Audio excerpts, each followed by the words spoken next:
ರಾಜ್ಯ ಕಾಂಗ್ರೆಸ್ನಲ್ಲಿ breakfast politics ನಂತರ ಇದೀಗ ಕುರ್ಚಿಯ ಕಿತ್ತಾಟ ಸ್ವಲ್ಪ ಸದ್ಯದ ಮಟ್ಟಿಗೆ ಕೂಲ್ ಆದಂತೆ ಕಾಣಿಸ್ತದೆ. ಹೈಕಮಾಂಡ್ ಸಂದೇಶದ ಮೇರೆಗೆ ಸಾಥ್ ತೋರಿಸ್ತಾ ಇದ್ದಾರೆ ಸಿಎಂ ಮತ್ತು ಡಿಸಿಎಂ. ರಾಜ್ಯ ಕಾಂಗ್ರೆಸ್ನಲ್ಲಿ ಬ್ರೇಕ್ಫಾಸ್ಟ್ ಪಾಲಿಟಿಕ್ಸ್ ಸದ್ಯಕ್ಕೆ ಕೂಲ್ ಆಗಿರುವ ಕುರ್ಚಿ ಕಿತ್ತಾಟ. ಹೈಕಮಾಂಡ್ ಸಂದೇಶದ ಮೇರೆಗೆ ಸಾಥ್ ಒಗ್ಗಟ್ಟಿನ ಮಂತ್ರ ಜಪಿಸುತ್ತಿರೋ ಸಿಎಂ ಮತ್ತು ಡಿಸಿಎಂ. ಉಪಹಾರದ ಮೂಲಕ ಸಿದ್ದು ಮತ್ತು ಡಿಕೆ ಕುಚಿಕು ದೋಸ್ತಿ ತೋರಿಸ್ತಾ ಇದ್ದಾರೆ. ಬ್ರೇಕ್ಫಾಸ್ಟ್ ಮೂಲಕ ಬಿಕ್ಕಟ್ಟು ಸದ್ಯಕ್ಕೆ ಶಮನವಾದಂತೆ ಕಾಣಿಸ್ತಾ ಇದೆ. ಮೇಲ್ನೋಟಕ್ಕೆ ಗುದ್ದಾಟಕ್ಕೆ ತೆರೆ ಬಿದ್ದಂತೆ ಭಾಸವಾಗ್ತಾ ಇದೆ. ಬೂದಿ ಒಳಗೆ ಕಾವು ಪಡೆಯುತ್ತಿದೆ ಸೀಟ್ ಕೆಂಡ. ರಾಜ್ಯ ಕಾಂಗ್ರೆಸ್ನಲ್ಲಿ ಬ್ರೇಕ್ಫಾಸ್ಟ್ ಪಾಲಿಟಿಕ್ಸ್ ಕೂಡ ನಡೀತು.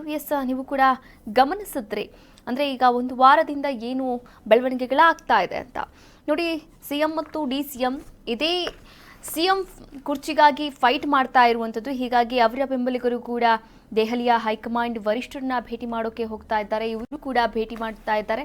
ಒಟ್ಟಾರೆಯಾಗಿ ರಾಜ್ಯ ರಾಜಕೀಯದಲ್ಲಿ ಹಲವಾರು ಬದಲಾವಣೆಗಳು, ಹಲವಾರು ಬೆಳವಣಿಗೆಗಳು ಕೂಡ ನಡೀತಾ ಇರುವಂತಹ ಮಧ್ಯೆ ಹೈಕಮಾಂಡ್ ಸಿಎಂ ಸಿದ್ದರಾಮಯ್ಯ ಹಾಗೂ ಡಿಸಿಎಂ ಡಿಕೆ ಶಿವಕುಮಾರ್ ಇವರಿಬ್ಬರಿಗೂ ಕೂಡ ಒಂದು ಸೂಚನೆಯನ್ನ ಕೂಡ ನೀಡುತ್ತೆ. ಅದು ಖಡಕ್ ಸೂಚನೆಯಾಗಿರುತ್ತೆ. ಇವರಿಬ್ಬರು ಕೂಡ ಕುರ್ಚಿಗಾಗಿ ಕಾದಾಟವನ್ನು ಮಾಡ್ತಾ ಇರುವಂಥದ್ದು. ಅದು ಬಣ ಬಡಿದಾಟ ಆಗಿರಬಹುದು ಅಥವಾ ಒಳ ಆಂತರಿಕ ಜಗಳ ಆಗಿರಬಹುದು. ಇವೆರಡೂ ಕೂಡ ನಡೀತಾ ಇರೋದು ಸೈಲೆಂಟ್ ಆಗಿಯೇ ಹೈಕಮಾಂಡ್ ಎಲ್ಲವನ್ನ ಕೂಡ ಗಮನಿಸಿ ಇಬ್ಬರಿಗೂ ಕೂಡ ಒಂದು ಸೂಚನೆಯನ್ನ ನೀಡಿತು. ಇಬ್ಬರು ಕೂಡ ಮೀಟಿಂಗ್ ಮಾಡಿ ಅಂತ. ಹೀಗಾಗಿ ಮೊದಲು ಸಿಎಂ ಸಿದ್ದರಾಮಯ್ಯ ಅವರ ನಿವಾಸದಲ್ಲಿ ಡಿಸಿಎಂ ಡಿಕೆ ಶಿವಕುಮಾರ್ ಅವರು ಉಪಹಾರದ ಒಂದು ಮೀಟಿಂಗ್ ಅನ್ನ ಅಟೆಂಡ್ ಮಾಡ್ತಾರೆ. ಆನಂತರ ಡಿಸಿಎಂ ಡಿಕೆ ಶಿವಕುಮಾರ್ ಅವರ ಮನೆಯಲ್ಲಿ ನಿನ್ನೆ ಅಷ್ಟೇ ಸಿಎಂ ಸಿದ್ದರಾಮಯ್ಯ ಬ್ರೇಕ್ಫಾಸ್ಟ್ ಮೀಟಿಂಗ್ ಅನ್ನ ಕೂಡ ಮಾಡಿರುವಂಥದ್ದು. ಹೀಗಾಗಿ ಎರಡು ಬ್ರೇಕ್ಫಾಸ್ಟ್ ಮೀಟಿಂಗ್ ಕೂಡ ಆಗಿರುವಂಥದ್ದು. ಎರಡು ಬ್ರೇಕ್ಫಾಸ್ಟ್ ಮೀಟಿಂಗ್ ಸಂದರ್ಭದಲ್ಲಿ ಸಾಕಷ್ಟು ಚರ್ಚೆಗಳು ಕೂಡ ಆಗಿರುವಂಥದ್ದು. ಈ ಎಲ್ಲ ಚರ್ಚೆಗಳ ಒಂದು ಸಂಭಾವ್ಯ ಪರಿಣಾಮ ಏನಾಗಿರಬಹುದು, ಇದು ತೀವ್ರ ಕುತೂಹಲವನ್ನ ಕೂಡ ಮೂಡಿಸಿರುವಂಥದ್ದು. ಒಟ್ಟಾರೆಯಾಗಿ ಸದ್ಯಕ್ಕೆ ಬ್ರೇಕ್ಫಾಸ್ಟ್ ಮೂಲಕ ಬಿಕ್ಕಟ್ಟು ಏನಿದೆ, ಕುರ್ಚಿಯ ಬಿಕ್ಕಟ್ಟು, ಇದನ್ನ ಶಮನ ಮಾಡೋಕೆ ಹೈಕಮಾಂಡ್ ವರಿಷ್ಠರು ಸೂಚನೆಯನ್ನ ನೀಡಿದ್ರು. ಹೈಕಮಾಂಡ್ ವರಿಷ್ಠರ ಪ್ಲಾನ್ ಒಂದು ಮಟ್ಟಿಗೆ ಸಕ್ಸಸ್ ಆದಂತೆ ಕಾಣಿಸ್ತಾ ಇದೆ. ಒಟ್ಟಾರೆಯಾಗಿ ಸಿಎಂ ಮತ್ತು ಡಿಸಿಎಂ ಸದ್ಯಕ್ಕೆ ಅಧಿವೇಶನ ನಡೆಯುವಂತಹ ಸಂದರ್ಭದಿಂದ ಹಿಡಿದು ಇನ್ನು ಕೆಲವೊಂದಷ್ಟು ತಿಂಗಳು ಅಂದರೆ ಮೇ ಅಥವಾ ಏಪ್ರಿಲ್ ತಿಂಗಳ ಸಂದರ್ಭದಲ್ಲಿ ಈ ಕುರ್ಚಿ ಕಾದಾಟ ಶಿಫ್ಟ್ ಆಗ್ತಾ ಇದೆ ಎನ್ನುವಂತಹ ಮಾತುಗಳು ಕೂಡ ಕೇಳಿ ಬರ್ತಾ ಇದೆ. ಒಟ್ಟಾರೆಯಾಗಿ ಮೇಲ್ನೋಟಕ್ಕೆ ಗುದ್ದಾಟಕ್ಕೆ ತೆರೆ ಬಿದ್ದಂತೆ ಕಾಣಿಸ್ತಾ ಇದೆ. ಹೈಕಮಾಂಡ್ ಕೂಡ ನಿಟ್ಟುಸಿರು ಬಿಟ್ಟಂಗೆ ಕಾಣಿಸ್ತಾ ಇದೆ.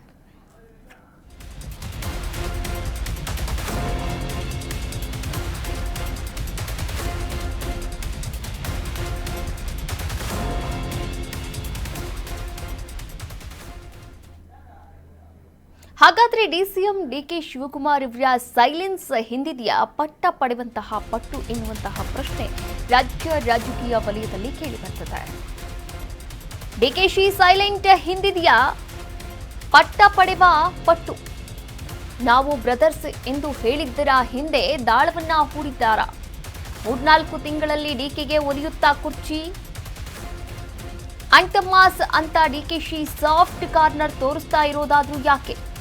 ಸಿಎಂ ಸಿದ್ದರಾಮಯ್ಯ ಬಗ್ಗೆ ಬಂಡೆ ಫುಲ್ ಮೃದು ಆಗ್ಬಿಟ್ಟಿದ್ದಾರೆ. ಫುಲ್ ಸಾಫ್ಟ್ ಕಾರ್ನರ್ ತೋರಿಸ್ತಾ ಇದ್ದಾರೆ. ಟಗರಿಗೆ ಗುಟುರು ಹಾಕ್ತಿದ್ದ ಡಿಕೆ ಮೌನಂ ಶಾಂತಂ ಅಂದ್ರೆ ಮೌನವಾಗಿದ್ದಾರೆ.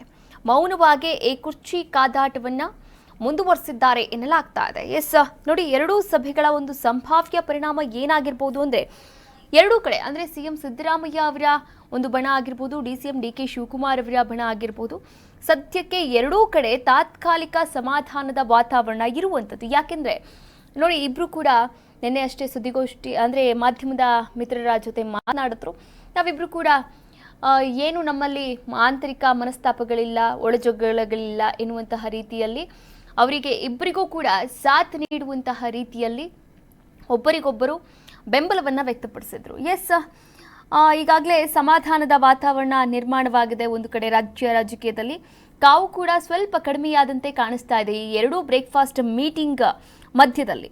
ಹೈಕಮಾಂಡ್ಗೆ ಕರ್ನಾಟಕ ರಾಜಕಾರಣ ವಿಚಾರವಾಗಿ ಮುಂದೆ ತಾನು ಕೈಗೊಳ್ಳುವಂತಹ ನಿರ್ಧಾರದಿಂದ ಪ್ರತಿರೋಧ ಹೆಚ್ಚಾದಂತೆ ಮಾಡಲು ಅನುಕೂಲ ಕೂಡ ಆಗಿರುವಂಥದ್ದು ಈ ಬ್ರೇಕ್ಫಾಸ್ಟ್ ಮೀಟಿಂಗ್ ಇಂದ.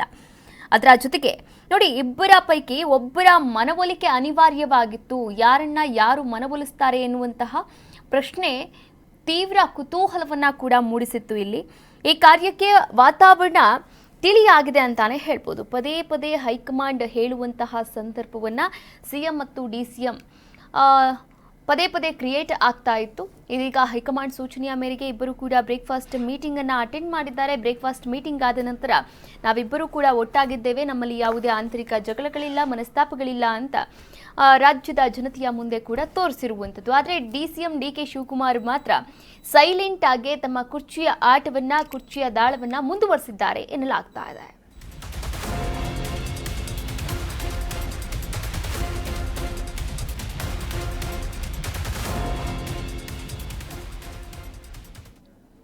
ಡಿಸಿಎಂ ಡಿಕೆ ಶಿವಕುಮಾರ್ ಏನು ಸೈಲೆಂಟ್ ಆಗಿದ್ದಾರೆ, ಆದರೆ ಡಿಕೆಗೆ ಪೂರಕವಾಗಿ ಮಾತಾಡ್ತಾ ಇದ್ದಾರಾ ಸಿಎಂ ಸಿದ್ದರಾಮಯ್ಯ? ಡಿಕೆಗೆ ಪೂರಕವಾಗಿ ಮಾತನಾಡ್ತಾ ಇರೋ ಸಿಎಂ ಸಿದ್ದರಾಮಯ್ಯ ಈ ಹಿಂದೆ ಅವಧಿ ಪೂರೈಸ್ತೇನೆ ಎನ್ನುತ್ತಿದ್ದಂತಹ ಸಿದ್ದು ಕಳೆದ 2 ವಾರದಿಂದ ಸಿಎಂ ಪ್ಲೇಟ್ ಚೇಂಜ್ ಮಾಡಿದಂತೆ ಕಾಣಿಸ್ತಾ ಇದೆ. ಹೈಕಮಾಂಡ್ ಹೇಳ್ದಂತೆ ಕೇಳ್ತೇವೆ ಅಂತ ಯೂಟರ್ನ್ ಹೊಡಿತಾ ಇದ್ದಾರೆ, ಟರ್ನ್ ಮಾಡ್ತಾ ಇದ್ದಾರೆ. ವರಿಷ್ಠರು ಹೇಳಿದಾಗ ಡಿಕೆ ಸಿಎಂ ಆಗ್ತಾರೆ ಅಂತ ಮಾತನಾಡಿರುವಂಥದ್ದು. ಈಗಾಗಲೇ ನೀವು ಕೂಡ ನಿನ್ನೆಯಿಂದ ಆಗ್ತಾ ಇರುವಂತಹ ಬದಲಾವಣೆಗಳನ್ನ ಗಮನಿಸ್ತಾ ಇದ್ದೀರಾ, ಬೆಳವಣಿಗೆಗಳನ್ನ ಕೂಡ ನೋಡ್ತಾ ಇದ್ದೀರಾ. ರಾಜಕೀಯ ನಮ್ಮಪ್ಪನ ಆಸ್ತಿ ಅಲ್ಲ ಅಂತ ಒಂದು ಕಡೆ ಸಿಎಂ ಸಿದ್ದರಾಮಯ್ಯ ಅಚ್ಚರಿಯ ಹೇಳಿಕೆಯನ್ನ ಕೂಡ ನೀಡಿರುವಂಥದ್ದು. ಅದರ ಜೊತೆಗೆ ಡಿಸಿಎಂ ಡಿಕೆ ಶಿವಕುಮಾರ್ ಅವರು ಸಿಎಂ ಆಗುವಂತಹ ಪ್ರಯತ್ನವನ್ನ ಮುಂದುವರಿಸಿದರ ಭಾಗವಾಗಿ ಸಿಎಂ ಸಿದ್ದರಾಮಯ್ಯ ಅವರು ಕೂಡ ಅದಕ್ಕೆ ಪೂರಕವಾಗಿ ಮಾತನಾಡ್ತಾ ಇದ್ದಾರಾ ಎನ್ನುವಂತಹ ಅನುಮಾನಗಳು ಕೂಡ ಹುಟ್ಟಿಕೊಳ್ತಾ ಇರುವಂಥದ್ದು. ಯಾಕಂದ್ರೆ ಈಗ ಹೈಕಮಾಂಡ್ ಏನು ಹೇಳುತ್ತೆ ಅದನ್ನು ನಾನು ಕೇಳ್ತೀನಿ. ದೆಹಲಿಯಲ್ಲಿ ಹೋದಾಗ ಕೂಡ, ದೆಹಲಿಯ ಸುದ್ದಿಗೋಷ್ಠಿಯ ಸಂದರ್ಭದಲ್ಲೂ ಕೂಡ 5 ವರ್ಷ ನಾನೇ ಸಿಎಂ ಆಗಿರ್ತೀನಿ, 5 ವರ್ಷ ನಮ್ಮ ಸರ್ಕಾರ ಬಂಡಿಯಂತೆ ಭದ್ರವಾಗಿರುತ್ತೆ ಎನ್ನುವಂತಹ ಮಾತುಗಳನ್ನಾಡಿದ್ರು.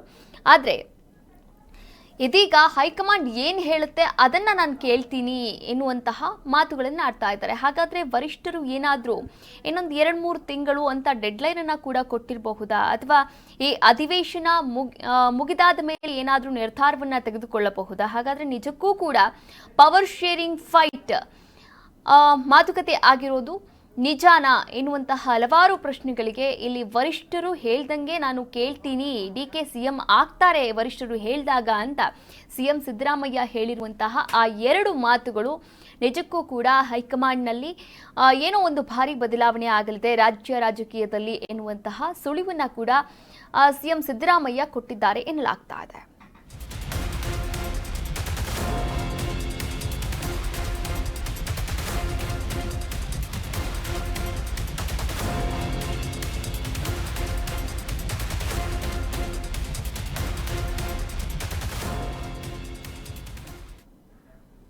ಡಿಸಿಎಂ ಡಿಕೆ ಶಿವಕುಮಾರ್ ಅವರಿಗೆ ಸಿಎಂ ಸೀಟ್ ಹತ್ತಿರವಾಗ್ತಾ ಇದೆಯಾ? ಸಿಎಂ ಸಿದ್ದರಾಮಯ್ಯ ಮಾತಿನಿಂದ ಇದಕ್ಕೆ ಪುಷ್ಟಿ ನೀಡ್ತಾ ಇದೆಯಾ?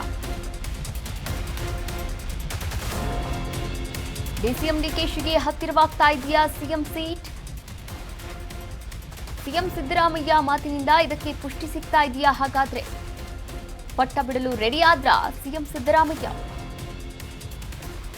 ನಿನ್ನೆ ವಿಧಾನಸೌಧದ ಬಾಗಿಲಲ್ಲಿ ಟಗರು ಅಚ್ಚರಿ ಹೇಳಿಕೆಯನ್ನ ನೀಡಿದ್ದಾರೆ. ಏನಾಗುತ್ತೋ ಆಗ್ಲಿ, ರಾಜಕೀಯ ಶಾಶ್ವತ ಅಲ್ಲ, ರಾಜಕೀಯ ನಮ್ಮಪ್ಪನ ಆಸ್ತಿ ಅಲ್ಲ ಅಂತ ಶಾಕಿಂಗ್ ಹೇಳಿಕೆಯನ್ನ ನೀಡಿರುವಂಥದ್ದು. ಶಾಸಕ ಬೇಳೂರು ಜೊತೆ ಮಾತನಾಡುವಾಗ ಅಚ್ಚರಿಯ ಮಾತುಗಳನ್ನಾಡಿದ್ದಾರೆ ಹೇಗಂತ ಹೇಳಿ ಸಿಎಂ ಸಿದ್ದರಾಮಯ್ಯ ಸಂಚಲನವನ್ನ ಕೂಡ ಸೃಷ್ಟಿ ಮಾಡಿದ್ದಾರೆ. ಈ ಮಾತಿನ ಹಿಂದೆ ಕುರ್ಚಿ ಬಿಡಲು ಸಿದ್ದು ಪರೋಕ್ಷವಾಗಿ ರೆಡಿ ಆದ್ರ? ಈ ಒಂದು ಮಾತಿದೆಯಲ್ಲ, ಇದು ತೀವ್ರ ಸಂಚಲನವನ್ನ ಕೂಡ ಮೂಡಿಸಿರುವಂಥದ್ದು. ನೋಡಿ, ನಾನು ಯಾವುದಕ್ಕೂ ಕೂಡ ತಲೆ ಕೆಡಿಸ್ಕೊಳ್ಳೋದಿಲ್ಲ, ರಾಜಕೀಯ ಏನು ನಮ್ಮಪ್ಪನ ಆಸ್ತಿ ಅಲ್ಲ, ಏನಾಗುತ್ತೋ ಆಗಲಿ. ಇವು ಸಿಎಂ ಸಿದ್ದರಾಮಯ್ಯ ಅವರ ಅನೌಪಚಾರಿಕ ಮಾತುಗಳು ಅಂತಾನೆ ಹೇಳ್ಬೋದು. ಹೇಗಂತ ಮಾತನಾಡಿರುವಂಥದ್ದು. ವಿಧಾನಸೌಧದಲ್ಲಿ ಬರ್ತಾ ಇದ್ರು, ವಿಧಾನಸೌಧದಲ್ಲಿ ಬರಬೇಕಾದ್ರೆ ತಮ್ಮದೇ ಪಕ್ಷದ ಶಾಸಕರ ಜೊತೆ ಮಾತನಾಡ್ತಾ ಇದ್ರು. ಬೇಳೂರು ಗೋಪಾಲಕೃಷ್ಣ ಅವರು ಕುಶಲೋಪರಿಯನ್ನ, ಹೇಗಿದ್ದೀರಾ, ಏನಾಯಿತು, ಲೈಕ್ ಈ ರೀತಿ ಮೀಟಿಂಗ್ ಆಗಿರ್ಬೋದು, ಇದ್ರ ಬಗ್ಗೆ ಸುಮ್ಮನೆ ಹಾಗೆ ಉಭಯ ಕುಶಲೋಪರಿ ಅಂತಾರಲ್ವಾ, ಅದನ್ನ ವಿಚಾರಿಸ್ತಾ ಇದ್ರು ಬೇಳೂರು ಗೋಪಾಲಕೃಷ್ಣ ಅವರು. ಹೀಗೆ ವಿಚಾರಿಸುವಂತಹ ಸಂದರ್ಭದಲ್ಲಿ ದೊಡ್ಡ ಧ್ವನಿಯಲ್ಲಿ ಆಡಿದಂತಹ ಮಾತುಗಳು ನೋಡಿ. ಸಿಎಂ ಸಿದ್ದರಾಮಯ್ಯನವರು ದೊಡ್ಡದಾಗೆ ಮಾತನಾಡಿರುವಂಥದ್ದು. ರಾಜಕೀಯ ನಮ್ಮ ಅಪ್ಪನ ಆಸ್ತಿ ಅಲ್ಲ, ಏನಾಗುತ್ತೋ ಆಗಲಿ, ನಾನು ಯಾವುದಕ್ಕೂ ಕೂಡ ತಲೆ ಕೆಡಿಸ್ಕೊಳ್ಳಲ್ಲ ಅಂದರೆ ಒಂದು ಕಡೆ ಹೈಕಮಾಂಡ್ ವರಿಷ್ಠರು ಕೂಡ ಏನೋ ಸೂಚನೆಯನ್ನು ಕೊಟ್ಟಂತೆ ಕಾಣಿಸ್ತಾ ಇದೆ. ಸಿಎಂ ಸಿದ್ದರಾಮಯ್ಯ ಅವರಿಗೂ ಕೂಡ ಇನ್ನೊಂದು 2-3 ತಿಂಗಳು ಡೆಡ್ಲೈನನ್ನು ಕೂಡ ಕೊಟ್ಟಿರಬಹುದು ಎನ್ನಲಾಗ್ತಾ ಇದೆ.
ಅಧಿವೇಶನ ಮುಗಿದ ಬಳಿಕ ಮತ್ತೆ ಕುರ್ಚಿ ಕ್ರಾಂತಿ ಶುರುವಾಗುತ್ತಾ ಅಥವಾ ಸಿದ್ದು ಬಜೆಟ್ ಮಂಡಿಸಿದ ಬಳಿಕ ಈ ಕುರ್ಚಿ ಕಾದಾಟ ಮುಂದುವರಿಯುತ್ತಾ ಎನ್ನುವಂತಹ ಪ್ರಶ್ನೆ ಉದ್ಭವವಾಗಿದೆ.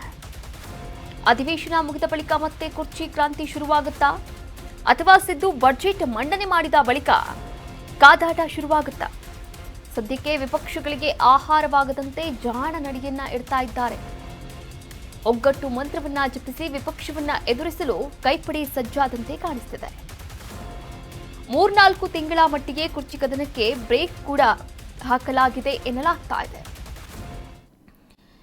ಅಧಿವೇಶನ ಇದೆ. ಈ ಅಧಿವೇಶನ ಮುಗಿದ ಬಳಿಕ ಮತ್ತೆ ಕುರ್ಚಿ ಕ್ರಾಂತಿ ಶುರುವಾಗಬಹುದು ಎನ್ನಲಾಗ್ತಾ ಇದೆ. ಯಾಕಂದ್ರೆ ನೋಡಿ, ಸಿದ್ದು ಬಜೆಟ್ ಅನ್ನ ಕೂಡ ಮಂಡಿಸಬೇಕಾಗಿದೆ. ಸಿದ್ದು ಬಜೆಟ್ ಅನ್ನ ಕೂಡ ಮಂಡಿಸಿದ ನಂತರ ಈ ಒಂದು ಕುರ್ಚಿಯ ಕಾದಾಟ ಮತ್ತೆ ಮುಂದುವರಿಯುವಂತಹ ಎಲ್ಲಾ ಸಾಧ್ಯತೆಗಳು ಕೂಡ ಇರುವಂಥದ್ದು. ಆದರೆ ಸದ್ಯಕ್ಕೆ ಯಾಕೆ ಸೈಲೆಂಟ್ ಆಗಿದ್ದಾರೆ ಅಂತಂದ್ರೆ, ವಿಪಕ್ಷಗಳು ಕೂಡ ತಯಾರಿಯನ್ನ ಕೂಡ ನಡೆಸ್ತಾ ಇರುವಂಥದ್ದು ಈ ಅಧಿವೇಶನದ ಸಂದರ್ಭದಲ್ಲಿ. ಇನ್ನೇನು ಚಳಿಗಾಲ ಅಧಿವೇಶನ ಆರಂಭವಾಗ್ತಾ ಇದೆ. ಈ ಚಳಿಗಾಲದ ಅಧಿವೇಶನ ಬೆಳಗಾವಿಯಲ್ಲಿ ನಡೆಯೋದ್ರಿಂದ ವಿಪಕ್ಷಗಳು ಕೂಡ ತೀರಾ ತಯಾರಿಯನ್ನ ಕೂಡ ನಡೆಸ್ತಾ ಇರುವಂಥದ್ದು. ಸರ್ಕಾರವನ್ನ ಕಟ್ಟಿ ಹಾಕಲೇಬೇಕು ಅಂತ ಜಾಣ ನಡೆಯನ್ನ ಕೂಡ ಇಡ್ತಾ ಇರುವಂಥದ್ದು. ಹೀಗಾಗಿ at the same time Congress ವರಿಷ್ಠರು ಕೂಡ, ಕಾಂಗ್ರೆಸ್ ನಾಯಕರು ಕೂಡ ಜಾಣ ನಡೆಯನ್ನ ಅನುಸರಿಸಲೇಬೇಕಾಗಿದೆ. ಯಾಕಂದ್ರೆ ಇಲ್ಲಿ ವಿಪಕ್ಷಗಳಿಗೆ ಆಹಾರವಾಗಬಾರ್ದು. ಯಾಕಂದ್ರೆ ಒಂದಲ್ಲ ಎರಡಲ್ಲ ಸಾಕಷ್ಟು ಹಗರಣಗಳನ್ನು ಈಗಾಗಲೇ ಲಿಸ್ಟ್ ಮಾಡಿರುವಂಥದ್ದು. ಮೂಡಾ ಕೇಸ್ನಿಂದ ಹಿಡಿದು ಈಗಿನ ಇತ್ತೀಚೆಗೆ ಗ್ಯಾರಂಟಿ ಯೋಜನೆಗಳು ಕೂಡ ಸರಿಯಾಗಿ ಪೂರ್ಣವಾಗ್ತಾ ಇಲ್ಲ, ಸರಿಯಾಗಿ ಬಿಡುಗಡೆ ಮಾಡ್ತಾ ಇಲ್ಲ, ಹಣ ಅನುದಾನ ಆಗಿರಬಹುದು. ಇವೆಲ್ಲ ವಿಚಾರಗಳನ್ನು ಪ್ರಸ್ತಾಪ ಮಾಡೋದಕ್ಕೆ ವಿಪಕ್ಷಗಳು ಸಜ್ಜಾಗ್ತಾ ಇರುವಂಥದ್ದು. ಹೀಗಾಗಿ ಒಗ್ಗಟ್ಟು ಮಂತ್ರವನ್ನ ಜಪಿಸ್ತಾ ಇದ್ದಾರೆ. ವಿಪಕ್ಷವನ್ನ ಎದುರಿಸೋಕೆ ಕೈಪಡೆ ಕೂಡ ಸಜ್ಜಾಗ್ತಾ ಇರುವಂಥದ್ದು. ಸದ್ಯದ ಒಂದು 3-4 ತಿಂಗಳ ಮಟ್ಟಿಗೆ ಈ ಸಿಎಂ ಕುರ್ಚಿ ಕದನ ಏನಿದೆ ಇದಕ್ಕೆ ಬ್ರೇಕ್ ಹಾಕಲಾಗ್ತಾ ಇದೆ ಎನ್ನಲಾಗ್ತಾ ಇದೆ.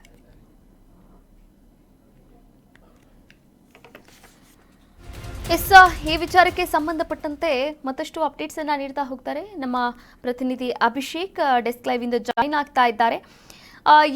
ಅಭಿಷೇಕ್, ಈಗಾಗಲೇ ಸಿಎಂ ಮತ್ತು ಡಿಸಿಎಂ ಇಬ್ಬರೂ ಕೂಡ 2 ಬಾರಿ ಉಪಹಾರ ಮೀಟಿಂಗ್ ಅನ್ನ ಕೂಡ ಅಟೆಂಡ್ ಮಾಡಿದ್ರು. ಡಿಸಿಎಂ ಮನೆಯಲ್ಲಿ ಸಿಎಂ ಹಾಗೆ ಸಿಎಂ ಮನೆಯಲ್ಲಿ ಡಿಸಿಎಂ. ಆದರೆ ಈ ಉಪಹಾರದ ಮೀಟಿಂಗ್ ಆದ ಬಳಿಕ ಹೈಕಮಾಂಡ್ ವರಿಷ್ಠರು ಏನ್ ನಿರ್ಧಾರವನ್ನ ತೆಗೆದುಕೊಳ್ತಾರೆ, ಯಾವಾಗ ದೆಹಲಿಗೆ ಪ್ರಯಾಣವನ್ನ ಮಾಡ್ತಾ ಇದ್ದಾರೆ ಡಿಸಿಎಂ ಮತ್ತು ಸಿಎಂ, ಏನೆಲ್ಲ ಅಪ್ಡೇಟ್ಸ್ ಇದೆ ರಾಜ್ಯ ರಾಜಕೀಯದ ಕುರಿತು ಸದ್ಯದ ಈ ಒಂದು ಕುರ್ಚಿ ಕದನದ ಬಗ್ಗೆ? ಕಾವ್ಯ, ಖಂಡಿತ ಪ್ರಸ್ತುತ ಕಾಂಗ್ರೆಸ್ ಪಡೆಯಲ್ಲಿ ಎಲ್ಲವೂ ಕೂಡ ಶಾಂತವಾಗಿ ಇದೆ ಅಂತ ಕಾಣಿಸ್ತಾ ಅದರಲ್ಲೂ ಕೂಡ ಪ್ರಮುಖವಾಗಿ ಸಿಎಂ ಸಿದ್ದರಾಮಯ್ಯ ಸ್ಥಾನಕ್ಕೆ ಡಿ.ಕೆ. ಶಿವಕುಮಾರ್ ಆಕಾಂಕ್ಷಿ ಆಗಿದ್ರು ಎಲ್ರಿಗೂ ಗೊತ್ತಿರುವಂಥ ವಿಚಾರ.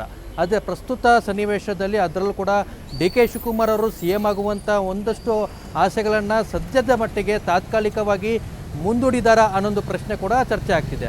ಇದಕ್ಕೆ ಕಾರಣ ಎಂಬಂತೆ ಬಿಹಾರ್ ಚುನಾವಣೆ ಏನು ಪ್ರಮುಖವಾಗಿ ಇದೇ ಏನು ಕಳೆದ ತಿಂಗಳು ನಡೆಯಿತು, ಆ ಒಂದು ಬಿಹಾರ್ ಚುನಾವಣೆಯಲ್ಲಿ ಕಾಂಗ್ರೆಸ್ ಪಕ್ಷಕ್ಕೆ ನಿರೀಕ್ಷಿತ ಮಟ್ಟದಲ್ಲಿ ಏನು ಫಲಿತಾಂಶ ಬರೋದ್ರಲ್ಲಿ ಹಿನ್ನಡೆ ಆಯಿತು.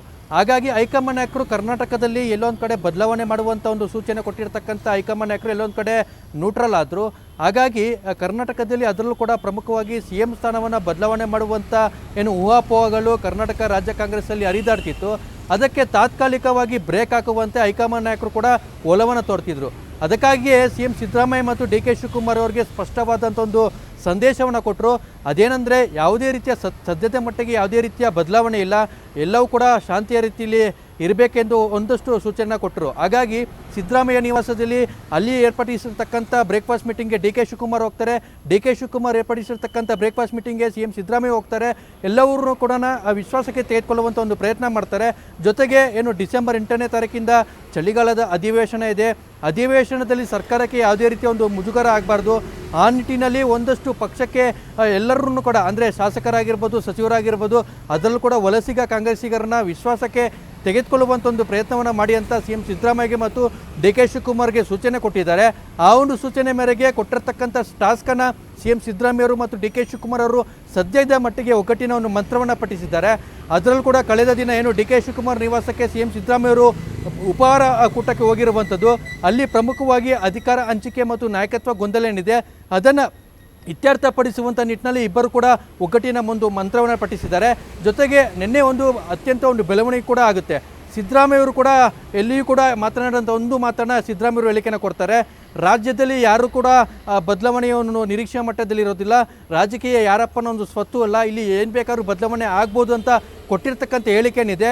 ಎಲ್ಲೊಂದು ಕಡೆ ಈ ಒಂದು ಹೇಳಿಕೆ ಸಾಕಷ್ಟು ಒಂದು ಕುತೂಹಲಕ್ಕೆ ಕೂಡ ಕಾರಣ ಆಗಿದೆ.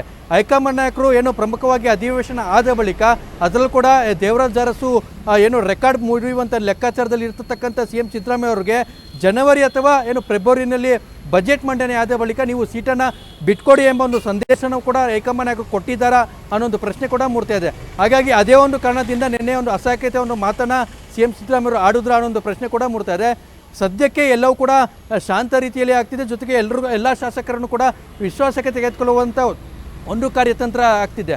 ಅದರಲ್ಲೂ ಕೂಡ ಇವತ್ತು ಏನು ಪ್ರಮುಖವಾಗಿ ಬ್ರೇಕ್ಫಾಸ್ಟ್ ಮೀಟಿಂಗ್ ಮುಗಿದ ಬಳಿಕ ಜೊತೆಗೆ ಎಲ್ಲ ಶಾಸಕರನ್ನು ವಿಶ್ವಾಸಕ್ಕೆ ತೆಗೆದುಕೊಳ್ಳುವಂಥ ಒಂದು ಪ್ರಯತ್ನದ ಭಾಗವಾಗಿ ಇಂದು KC ವೇಣುಗೋಪಾಲ್ ಅವ್ರನ್ನ CM ಸಿದ್ದರಾಮಯ್ಯ ಅವರು ಭೇಟಿ ಆಗ್ತಿದ್ದಾರೆ. ಆ ಒಂದು ಭೇಟಿಯಲ್ಲಿ ರಾಜ್ಯ ರಾಜಕಾರಣಕ್ಕೆ ಸಂಬಂಧಪಟ್ಟಂಥ ಒಂದಷ್ಟು ಮಾಹಿತಿ ಕೂಡ ಏನು ಸಿದ್ದರಾಮಯ್ಯ ಅವರು KC ವೇಣುಗೋಪಾಲ್ ಅವ್ರಿಗೆ ಮುಟ್ಟಿಸುವಂಥ ಒಂದು ಕೆಲಸ ಆಗುತ್ತೆ.